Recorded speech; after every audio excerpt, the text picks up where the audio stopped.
Ustadz, puasa gampang Ustadz, jaga harga diri gampang Ustadz, yang susah menaati perintah suami.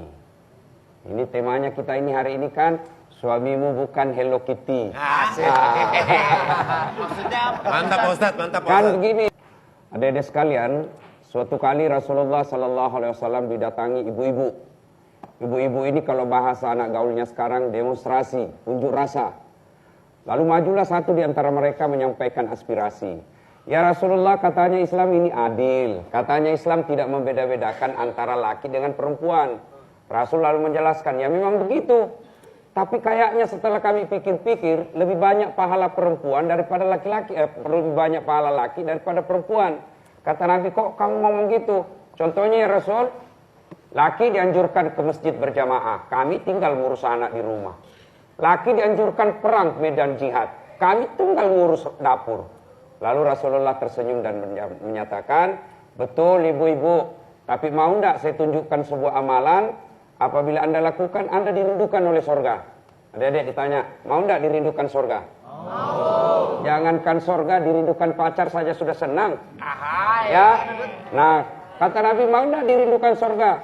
Ibu-ibu menjawab, mau ya Rasul. Kata Nabi satu, aqimis shalah, dirikan sholat. Adik-adik saya yakin semua ini muka-muka rajin sholat nih. Amin. Meskipun ada yang pencitraan sholatnya. Dua, yang kedua kata Nabi, wasyamu Ramadan, berpuasa di bulan suci Ramadan. Ini nih muka-muka rajin puasa nih. Ya. Amin. Yang ketiga kata Nabi, jaga harga dirimu. Gimana cara jaga harga diri seorang wanita? Jangan keluyuran, tidak tanpa muhrim. Dan yang keempat kata Nabi, taati perintah suamimu.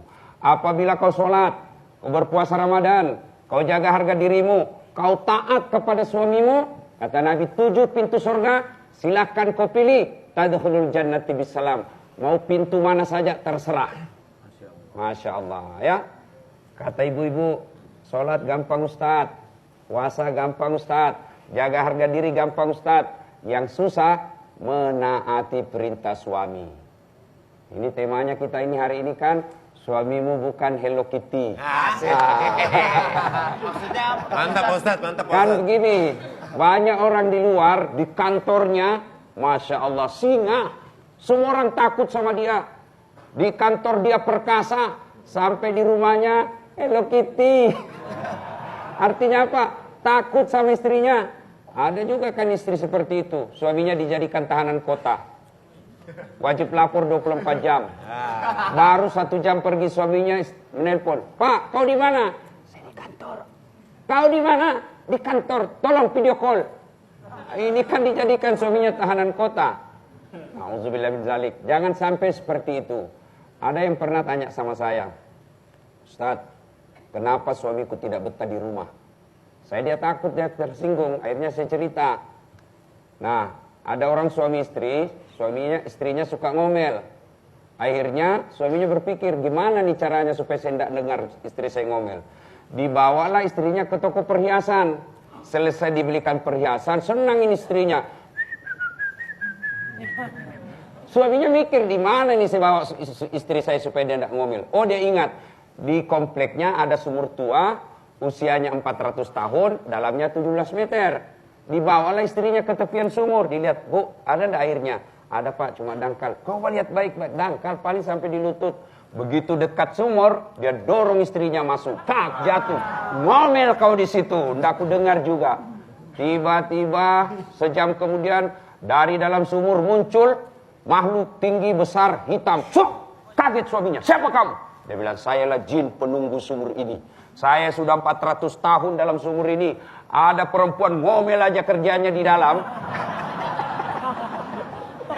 Baru 1 jam ngomel, lari ini jin. Bayangkan, 400 tahun dalam sumur, lari harga jin sejam. Ngomel aja kerjanya. Pantaslah kalau suami tidak betah di rumah. Orang yang suka ngomel di rumahnya membuat pasti suaminya tidak betah di rumah. Nah, oleh karena itu, tips paling baik menghadapi kehidupan ini suami istri adalah sabar. Untuk jelasnya, coba kita lihat ada pengantin baru hari ini tengah-tengah kita. Nih Pak Ustadz, nih pengantin baru. Masya Allah, kita cerita. Dede mau pengantin baru? Pasti mau? Pasti mau. Nah, kita dengar dulu nih pengantin baru. Gimana enaknya pengantin baru? Saya juga senang lihat pengantin baru. Cuma saya tidak suka kalau diundang ceramah pengantin baru. Kenapa? Rasanya mau pengantin lagi. Tuh ada pengantin baru nih. Ya. Saya mau ditanyain enggak? Bang Mus ada pertanyaan nggak Mas? Ya. Atau Saya mau nanya ini Ustaz. Ya. Seringkali kan Assalamualaikum warahmatullahi wabarakatuh. Waalaikumsalam. Ini pertanyaan saya biar kita semua menjadi pembelajaran. Ya. Kan seringkali dalam pekerjaan istri maupun suami itu kadang-kadang menimbulkan kecurigaan dan akhirnya menimbulkan pertengkaran. Untuk itu Ustaz, bagaimana caranya agar suami istri itu bisa berpikir positif agar masing-masing itu mengerjakan pekerjaannya dengan nyaman gitu Ustaz. Ya. Rumus menghadapi hidup tenang, sangka baik. Percayalah tidak ada orang yang bahagia apabila hidupnya sangka buruk. Contoh sederhana. Ada orang suami istri 4 tahun tidak punya anak. Di tahun kelima dia ke dokter, periksa. Ternyata kata dokter, alhamdulillah ibu sudah terlambat 2 bulan. Senang betul. Lalu dia telepon suaminya, Pak saya sudah terlambat 2 bulan. Tapi jangan kau cerita-cerita dulu, nanti tidak jadi, malu lagi kita. Oke, rahasia bersama. Beberapa hari kemudian datang petugas PLN. Tok, tok, tok. Siapa? PLN. Kenapa Pak? Ibu terlambat 2 bulan. Kok bisa dia tahu? Ini pasti dari suami saya lagi, dia curiga sudah mulai. Sangka buruk sama suaminya. Datang suaminya. Assalamualaikum Ibu. Waalaikumsalam. Kamu memang pembohong. Maksudmu apa? Kok PLN tahu saya terlambat 2 bulan? Bukan saya. Lalu datanglah suaminya ke PLN. Kenapa kau tahu istriku terlambat 2 bulan? Dia bilang, ini ada catatannya. Ngapain kau catat-catat? Hapus itu. Boleh dihapus, tapi Bapak bayar dulu. Kalau saya tidak mau bayar, ya terpaksa punyanya Bapak diputus. Kalau punya aku diputus, istriku pakai apa di rumah? Dewi lagi pelin. Ya terpaksa pakai lilin. Ini kan? Nah ini karena sangka buruk. Maka berhentilah sangka baik.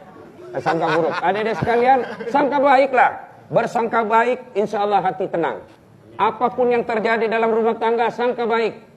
Saya waktu tamat SMA daftar tentara. Daftar tentara. Begitu tes fisik, tidak lulus. Kenapa? Ceper. Kurang tinggi. Saya protes kepada Allah. Ya Allah, kenapa kau lahirkan saya dalam keadaan pendek? Kau tidak rugi jadi Tuhan kalau saya jadi tentara. Ternyata saya jadi ustadz. Pakai baret putih. Alhamdulillah dengan baret putih yang saya pakai, mulai baret hitam sampai baret merah, saya ceramai semua. Artinya bersangka baiklah. Dalam rumah tangga, supaya suami sangka baik, istri juga sangka baik, maka jangan menimbulkan sesuatu yang membuat dia sangka buruk. Jadi kalau tidak mau disangka buruk, maka berbaiklah kepada istri, berbaiklah kepada suami. Kalau orang yang punya sifat-sifat tabiat dan tidak baik, maka jangan heran suami bersangka buruk, istri pun bersangka buruk. Apa yang bisa membuat sangka buruk? Biasanya handphone. Handphone. Mana ciri-ciri yang mau dicurigai? Handphonenya tidak pernah lepas dari tangan. Begitu lepas tangan dari tangan handphonenya, detak jantungnya kayak orang diburu anjing gila. Mati sudah. Apalagi kalau lupa pakai password. Diperiksa. Itu maka kalau ada suami dipegang handphonenya langsung marah, wajar istri sangka buruk. Ada apa ini? Jadi kalau tidak punya taat, istrinya sholat, istrinya soleha, baik agamanya, tidak ada urusan. Ya, insya Allah istri tetap masuk surga, suami masuk neraka, tidak ada urusan dengan suaminya. baik, Ya, Pak Ustadz ada pertanyaan dari Instagram Pak Ustadz. Oke. Nah, nih kita bacakan ya. Ini ada pertanyaan dari @mruzrumonsah. Saya mau tanya bagaimana menghadapi suami yang suka main sosmed, suka nemenin cewek lain curhat di inbox ketimbang istrinya. Ustadz, gimana tuh Pak Ustadz cara Ya. menghadapinya Pak Ustadz? Suami seperti ini tentu bukanlah suami idaman, ya. Suami seperti ini tentu tidak bisa menjadi imam dalam rumah tangga. Kadangkala memang ada lelaki yang lebih santun kepada handphonenya daripada kepada istrinya. Jangan heran suami seperti ini tidak akan punya wibawa di depan istrinya. Kenapa? Karena istri merasa handphone lebih berharga daripada saya. Maka suami itu harus menjadi teladan. Saya tanya adik-adik, Berapa istrinya Rasulullah? Berapa? 11. Tapi di antara 11 istri Nabi, tidak ada satupun istri Nabi yang mengatakan, saya nyesal bersuamikan Muhammad. Bayangkan, tidak ada satupun istri Nabi berkata, saya nyesal bersuamikan Muhammad. Semua bersenang hati bersuamikan Muhammad. Kita satu aja istri di rumah, sengsara. Coba, mau tahu hebatnya, romantisnya Rasulullah. Dijelaskan dalam hadis, dijelaskan dalam sisi kehidupan Rasulullah. Rasulullah itu begitu romantisnya, minum air, 1 teguk dikasih istrinya. Minum lagi, kasih lagi istrinya. Dan hebatnya lagi, Rasulullah meminum bekas bibirnya istrinya. Ibu-ibu pernah enggak diperlakukan suami seperti itu? Jadi suami minum, dikasih istrinya. Istri, lalu suaminya minum lagi, bekas bibirnya istrinya. Coba kalau kita, pas minum bekas bibirnya istri. Busuk, bau betul mulutmu. Rasulullah, hebatnya lagi Rasulullah, apa? Tidak ada satupun istri Nabi dipanggil namanya. Khadijah, beliau panggil Ummul Mukminin. Coba, Aisyah, beliau panggil Humairah.